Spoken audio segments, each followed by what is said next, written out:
you know what? They sell it initially for less money, but then they get all this repeat work and spare parts, and so the whole the whole even engineering industry works on pushing inferior product so it can break down, so we can make money off it breaking down.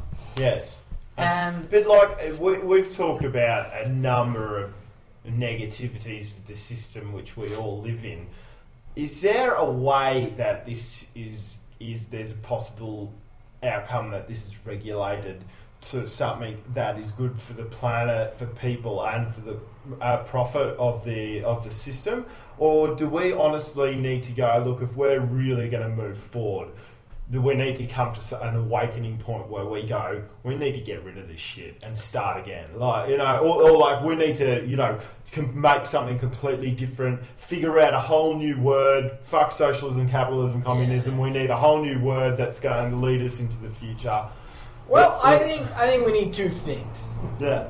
Local management of affairs, sort of like localized government. Yeah, rather than... And open source technology. I think these two things are going to get rid of big government and big business, you know. Sure. Because big business will not thrive in an open source climate. You know, it functions on lobbying government, on having thousands of lawyers and litigation. You know, we waste too many...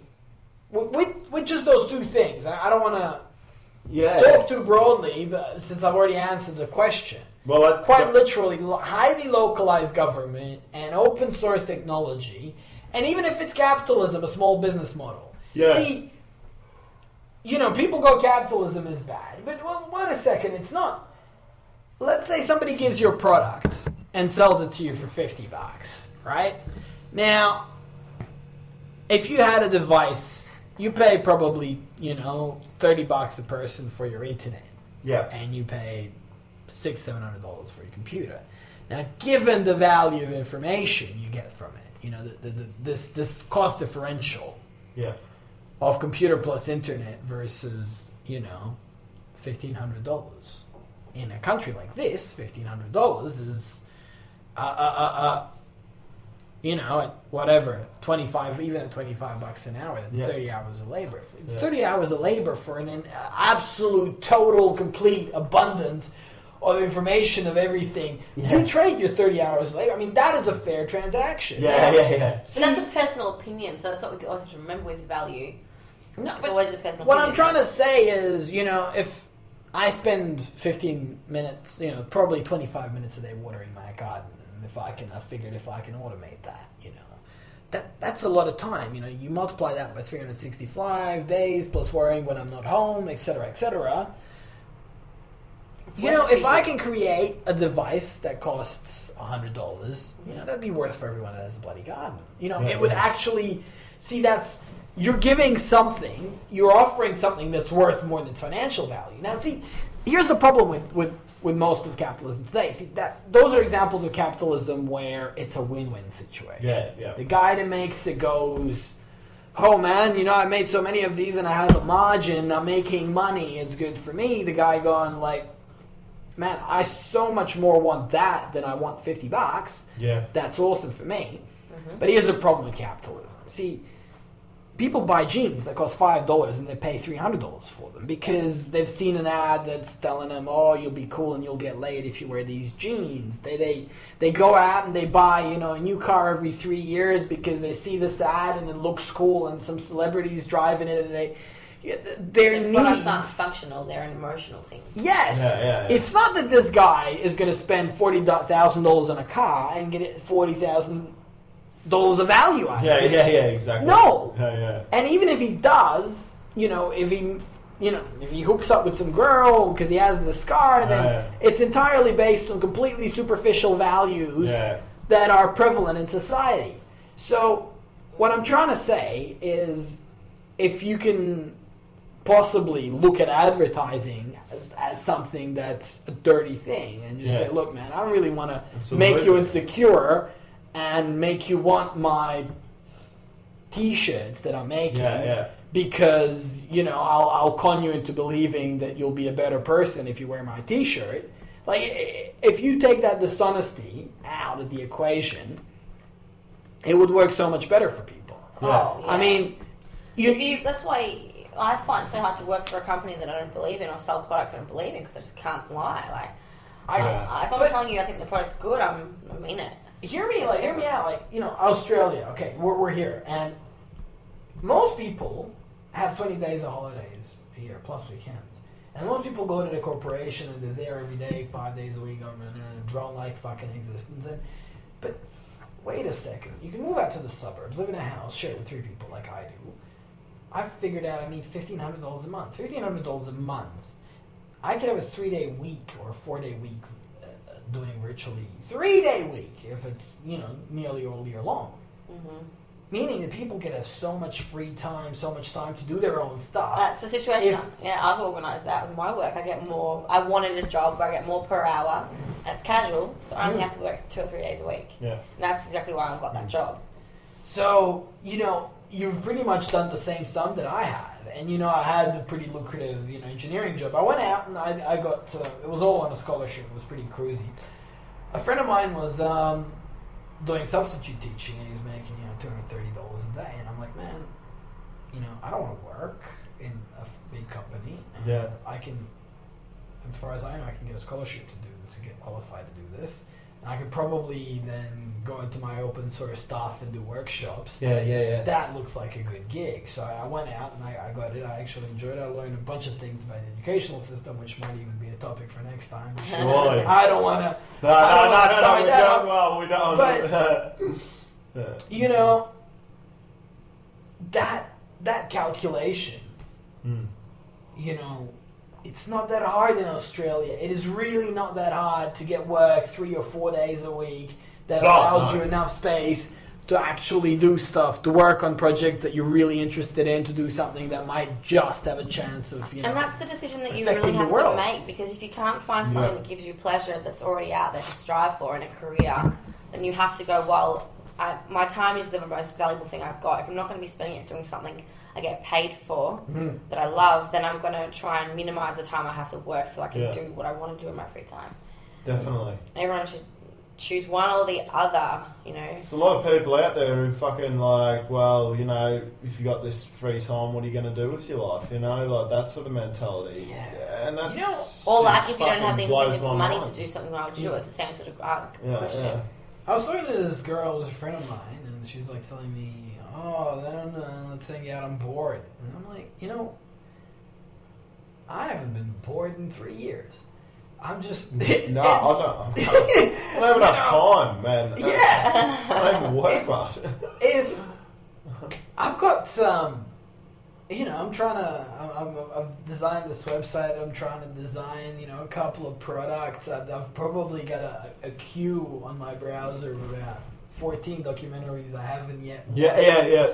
I've got about 4 books on the shelf. I can't wait to get into reading. But I think that's a real personality thing, though, having that, you know, thing where you feel like you can never be bored because there's so much to do. I'm so excited by life. That's definitely a point you either reach in time in your life where you sort of wake up in a sense and you realise who you are, what you love, and that everything's sweet and you can have a good time. Well, or you don't get to that point, I think. I think it's...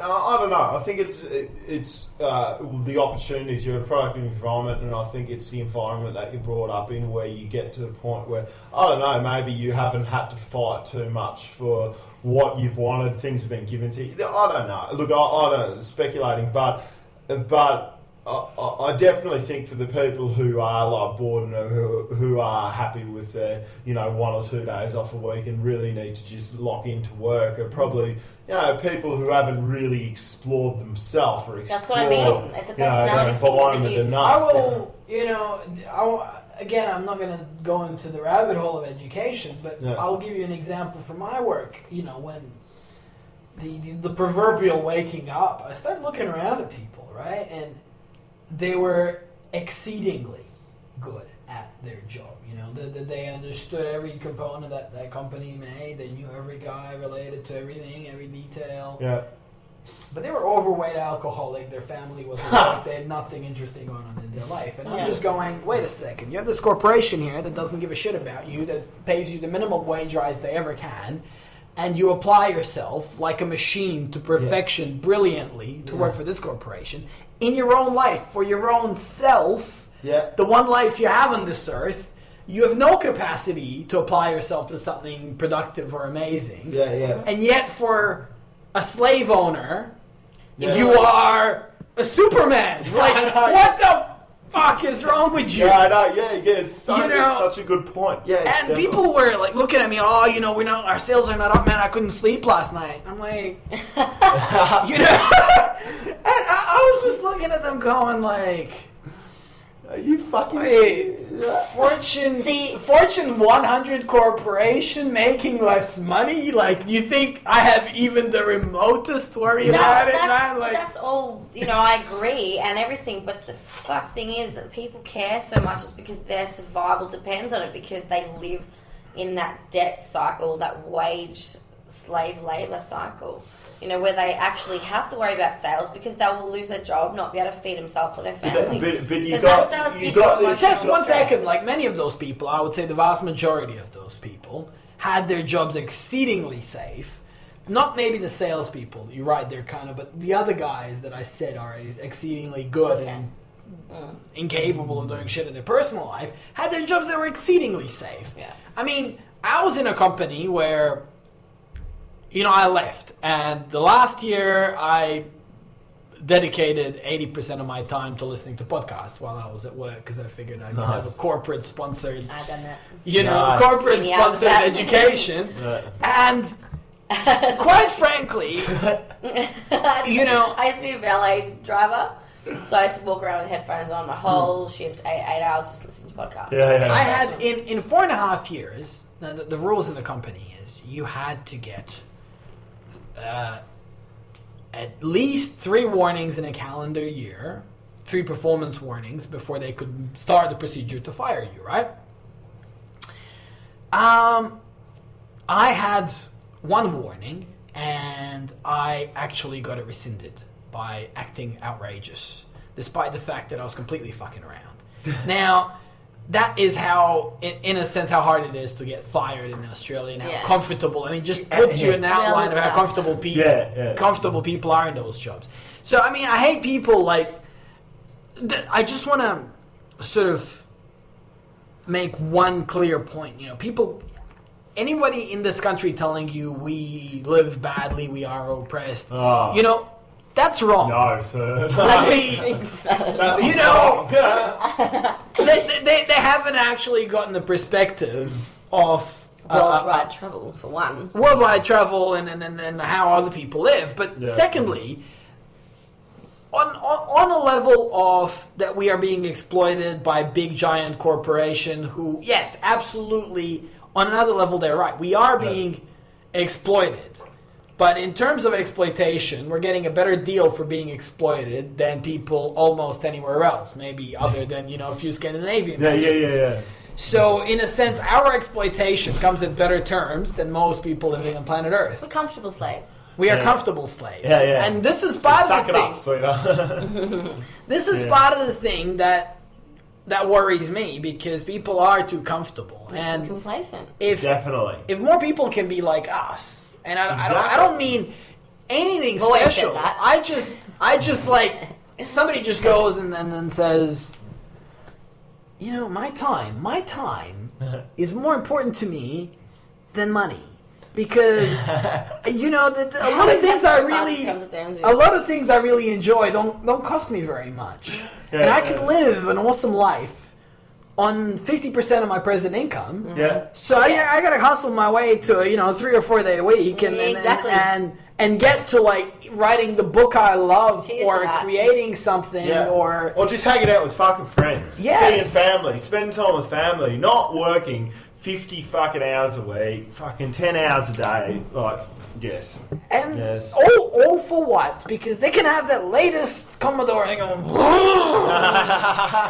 and go. I